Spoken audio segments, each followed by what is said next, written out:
Si te parece, vamos a pasar a la siguiente presentación por tu parte, en donde estamos interesados en profundizar un poco en la adherencia a las pautas de tratamiento y en su relación con la calidad de vida en los pacientes con vejiga hiperactiva. Cuando tú quieras. Perdón, a ver si me dejáis compartir. Ahora sí, creo que ahora sí. Comparto y seguimos. Bien, hago simplemente una llamada. Este vídeo que les ponía un poquito para desengrasar también podríamos aplicárnoslo en los años que estamos viviendo, en la época que estamos viviendo ahora. Bien, habíamos hablado antes, yo no soy ni muchísimo menos, no me considero, ni creo que llegue a serlo nunca, un experto en gasto, un experto en economía sanitaria. Quizás sí sea algo más de adherencia, pero lo que sí tengo muy claro es que todo lo que les he dicho antes mejora si tenemos una mayor adherencia a los pacientes. No me voy a entretener en hacer la definición y hablarles de la definición de vejiga hiperactiva, porque Blanca la ha definido magníficamente. También nos ha dicho que tiene una prevalencia alta. Yo simplemente decirles que estoy completamente de acuerdo y que efectivamente es una prevalencia muy alta y que también sabemos que la adherencia es muy baja.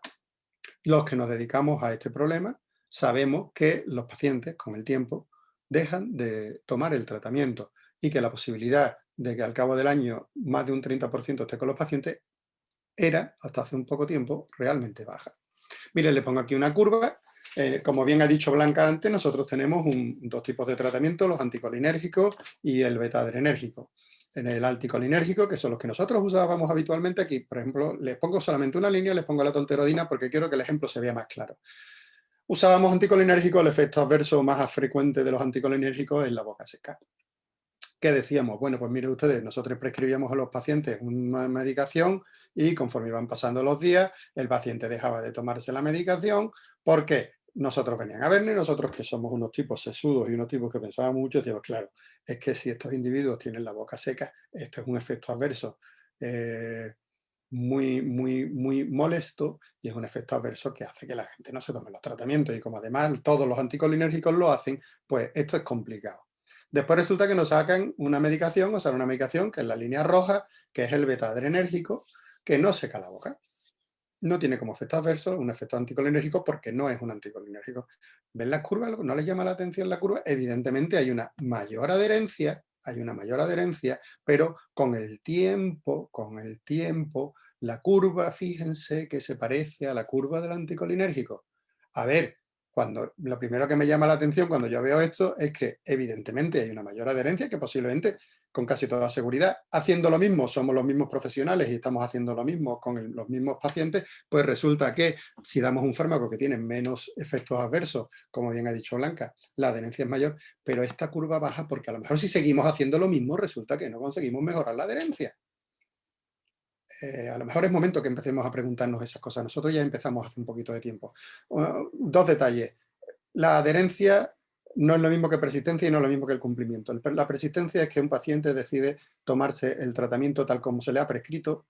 El cumplimiento es que el paciente, haciendo el tratamiento, si toma todas las dosis que le son prescritas, quiero decir, si yo le digo que se tome 2 pastillas al día, una por la mañana y otra por la noche, el paciente persistente es que el paciente que se toma, que intenta hacer eso o que hace eso, y que el cumplimiento es tanto mayor cuanto más se toma la pastilla tanto por la mañana y por la noche. La adherencia, que es algo mayor, la adherencia es el acuerdo entre el sanitario y el paciente de ponerse de acuerdo en toda una serie de medidas que lo van a mejorar. Cuando hablamos de la adherencia, entonces tendremos que hablar, como he hablado del tratamiento, tendremos que hablar del paciente, tendremos que hablar del sistema sanitario, tendremos que hablar también de la enfermedad y tendremos que hablar también de los factores socioeconómicos. En una rueda que está girando continuamente y que tendremos que tener en cuenta en el futuro, porque no podemos echarle el tema cuando le echábamos nosotros la culpa de la falta de adherencia a las características del medicamento, después nos dimos cuenta de que las cosas no eran tan así. Todos estos elementos, y aquí participamos mucha gente, aquí participa el paciente, aquí participa la enfermedad propia por su definición, aquí participa el tratamiento y aquí participa el sistema. Todos estamos involucrados en conseguir una mayor adherencia y solamente si nos involucramos así conseguiremos disminuir el impacto social que tiene la vejiga hiperactiva. El plan de adherencia al tratamiento, que es un plan establecido por el Ministerio de Sanidad, de acuerdo con muchas sociedades, no incluye a las sociedades relacionadas con la urología, porque claro, como bien ha dicho Blanca, es una patología crónica, pero no está reconocida como tal, establece una serie de pilares para mejorar la adherencia, que estos pilares es concienciar sobre lo importante que es la adherencia, establecer un programa de adherencia terapéutica, el pilar 3 es reducir la complejidad del régimen terapéutico, el 4 incrementar la autogestión, el 5 implementar el sistema de información. Miren el pilar 0, dedicada a cada paciente el tiempo necesario, alcanzar un buen acuerdo terapéutico médico-paciente, individualizar los tratamientos, la base de la medicina. McRaven, este hombre se dedicó durante años a dirigir los SEAL americanos y ahora es mayor de la Universidad de Houston. Tiene una frase magnífica que me encanta y uso todos los días. Si tú quieres que cambie el mundo, empieza por hacer tu cama cada mañana.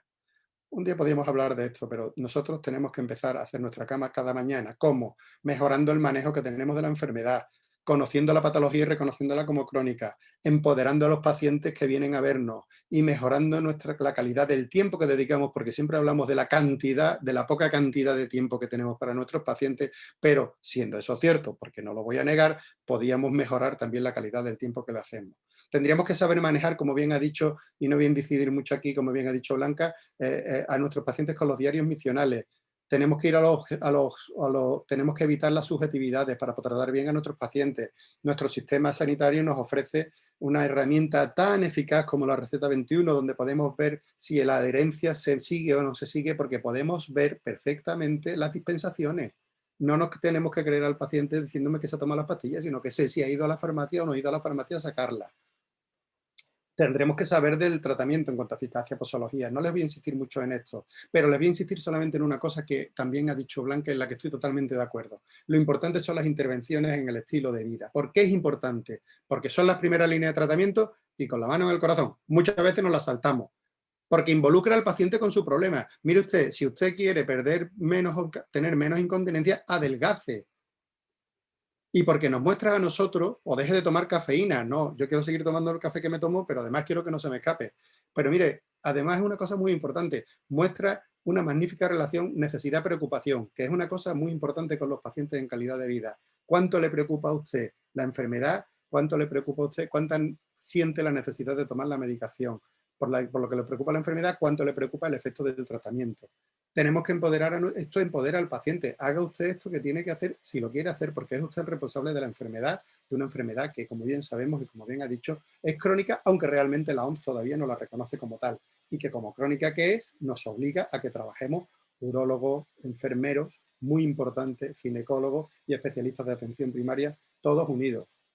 Miren, existen modelos para casi todo, está casi todo inventado. Y cuando nosotros esto lo trabajamos en su momento, evidentemente, cuando vienen a nuestras consultas pacientes que no piensan que lo suyo sea un problema, mientras no piensen que lo que tienen es un problema, no tiene ningún sentido que nosotros le dediquemos intentar resolver un problema que los pacientes no creen que sepan. Hay que cambiar, lo explicamos en un congreso internacional de Barcelona, se puede cambiar, existen teorías o modelos de psicoterapia, que no es que nosotros nos vayamos a convertir en psicoterapeutas, sino que nosotros tenemos que aprender a que hay una serie de pasos en los que podemos estar no haciendo lo que debemos hacer con nuestros pacientes. Pero también existen modelos, miren, esto nosotros lo hemos hecho, lo presentamos en el 2013 en Barcelona.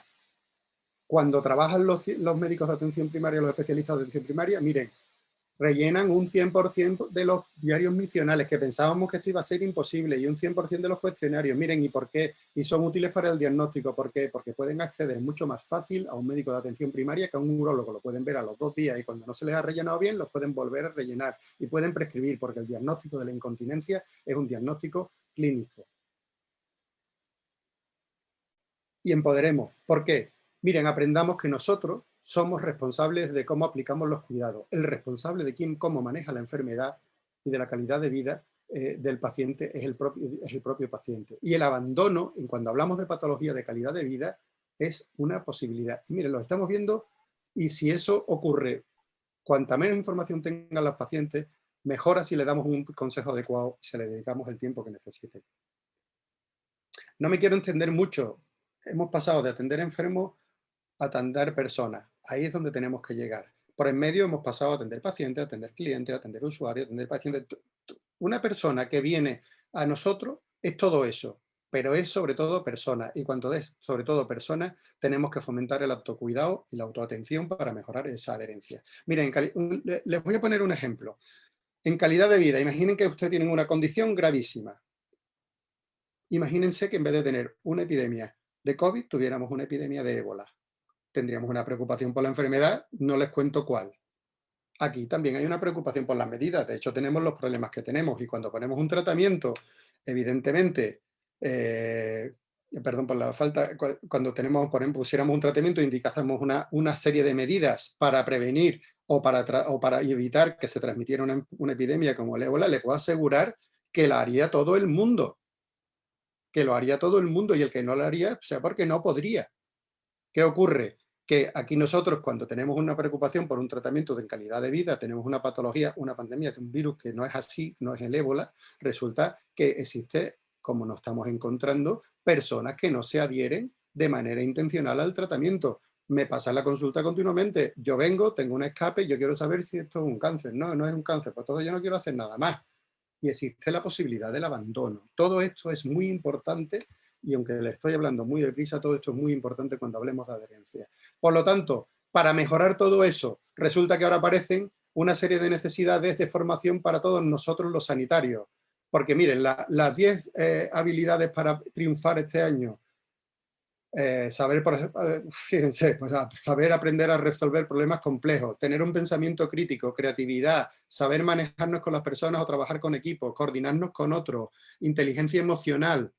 Miren, nos hace falta formarnos en lo que los ingleses llaman soft skills, habilidades blandas. Las habilidades duras serían, en mi caso, toda la urología que yo sé. Las soft skills serían todo cómo sé manejarme con las personas. Y ¿saben qué es lo que ocurre? Que cuando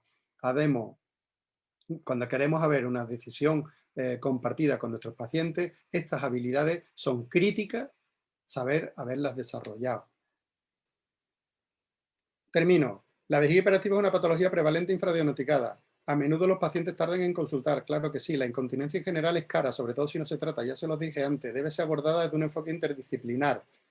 Mejorar la adherencia significa mejorar el manejo, mejorar la capacidad de comunicación, trabajar en equipo, trabajar con el empoderamiento del paciente.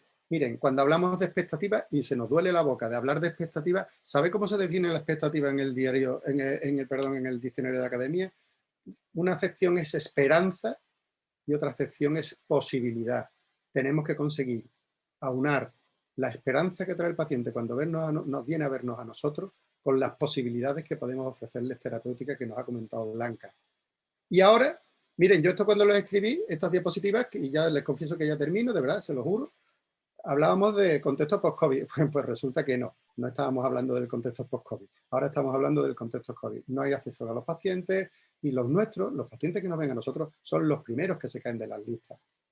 Tenemos dos escenarios distintos. Hemos tenido un escenario muy agudo y ahora lo volvemos a tener y hemos tenido escenarios de post-pandemia que tenemos que organizarnos de nuevo y además empiezan a aparecer herramientas nuevas como las consultas telefónicas, herramientas que nosotros ya veníamos usando en las unidades y Blanca y Elisa seguro que lo saben bien, y que nos han sido muy útiles en el tratamiento de según qué pacientes, pero que también tienen sus problemas, que se pierde la relación médico-paciente, que podemos sufrir como es lo que yo le llamo el efecto Amazon, de que la gente piense como nos pasa en la consulta, que nos llama, oye, yo en vez de ir a la consulta les puedo llamar, porque total, si lo que voy es a recoger un resultado. Tendremos que tener muy claro en esta época y en lo que viene, porque hay cosas que han llegado para quedarse, tendremos que saber de cómo queremos hacer las cosas, porque disponemos de una magnífica herramienta, como es el teléfono, porque no, telemedicina, la telemedicina que tenemos hoy no será la que tengamos dentro de 5 años, no es la que tuvimos hace 10 años cuando empezábamos a llamar por teléfono a la gente y todo eso tendremos que ir protocolizándonos. Y había que hacerse unas preguntas. ¿Cuándo consideramos que a lo mejor un paciente puede atenderlo por teléfono? ¿Existe un paciente, un perfil de paciente, un perfil de enfermedad que sean tributarios de que lo tratemos con esto? ¿Qué información debemos recoger? Tenemos que protocolizarlo, nosotros estamos en ello. ¿Qué impacto tendrá sobre la adherencia el que atendamos a los pacientes por teléfono y por lo tanto sobre los costos? ¿Cuándo tenemos que usar un tipo de consulta u otro tipo de consulta? Y sobre todo, miren, y no sé si estarán de acuerdo conmigo, pero yo atiendo muchos pacientes mayores con incontinencia y me da mucho miedo que la llamada telefónica o que lo que llamamos como consulta en telemedicina pueda ser más que un elemento integrador, un elemento segregador de pacientes que no se manejan bien con un teléfono móvil, de pacientes que no se manejan bien con una videollamada. Y esas cosas tampoco, y así como que tampoco podemos asumir que todo el mundo tiene cobertura en todas las zonas o que saben manejarse de una manera adecuada con las herramientas que tenemos hoy en día. Quiero decir, hay muchas preguntas por hacerse para trabajar con la adherencia en el momento en el que venimos. Como dice Benedetti, y ya sí que acabo, nos llevamos mucho tiempo trabajando intentando darnos respuestas y cuando creíamos que teníamos todas las respuestas, ahora resulta que nos han cambiado, si no todas, muchas de las preguntas. Muchísimas gracias.